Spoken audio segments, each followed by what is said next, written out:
ലോകത്തിലെ ഏറ്റവും വലിയ കൗശലക്കാരനായിട്ടുള്ള ഒരു തട്ടിപ്പുകാരനാണ് ഇയാൾ. കൂടുതൽ പണം സമ്പാദിക്കുന്നതിനായി ഇയാൾ ചീത്തയായിട്ടുള്ള ഐസ്ക്രീം ഒരു കൂട്ടം ചെറിയ ഹാംസ്റ്ററുകൾക്ക് വിറ്റു. ഹാംസ്റ്ററുകൾ ഐസ്ക്രീം കഴിച്ചു കഴിഞ്ഞപ്പോൾ അവർ അതിന്റെ സ്റ്റിക്കുകൾ ചപ്പുചവറുകൾ ഇടുന്ന പാത്രത്തിലേക്ക് എറിഞ്ഞു.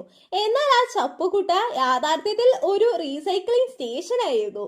നരിയുടെ കൂട്ടാളി ഒരു ചെറിയ വണ്ടി ഉപയോഗിച്ച് ആ സ്റ്റിക്കുകളെല്ലാം ശേഖരിച്ചു. അടുത്തതായി നരി വീടിന്റെ മുകളിൽ കയറി.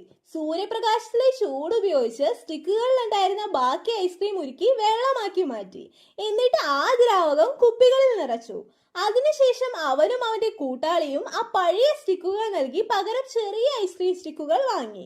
പിന്നീട് അവർ ഒരു മഞ്ഞുമലയുടെ മുകളിൽ ഓടിയെത്തി. അവിടെ കാൽപ്പാടുകൾ ഉണ്ടാക്കി. ആ കാൽപ്പാടുകളിലേക്ക് ഉരുക്കിയ ഐസ്ക്രീം ഒഴിച്ച് വീണ്ടും മരവിപ്പിച്ചു. പെട്ടെന്ന് തന്നെ പഴയ ഐസ്ക്രീം പുതിയ ഐസ്ക്രീം ആയിട്ട് മാറി. ഹാംസ്റ്ററുകളുടെ ജോലി സമയം കഴിഞ്ഞപ്പോൾ നരി പുതിയ പോപ്പ് സ്റ്റിക്കുകൾ വിൽക്കാനായിട്ട് ഓഫീസിന് മുമ്പിലെത്തി. ചെറിയ ഹാംസ്റ്ററുകൾ പുറത്തേക്ക് വന്നപ്പോൾ നിങ്ങളുടെ പോപ്പ് സ്റ്റിക്കുകൾ വാങ്ങിക്കോളൂ. അവർ അതേ ഐസ്ക്രീം സ്റ്റിക്കുകൾ അവർക്ക് തന്നെ പിന്നെയും വിറ്റു. അവസാനം അവർക്ക് ലഭിച്ച $2000 രണ്ടുപേരും സന്തോഷത്തോടെ പങ്കിട്ടെടുത്തു.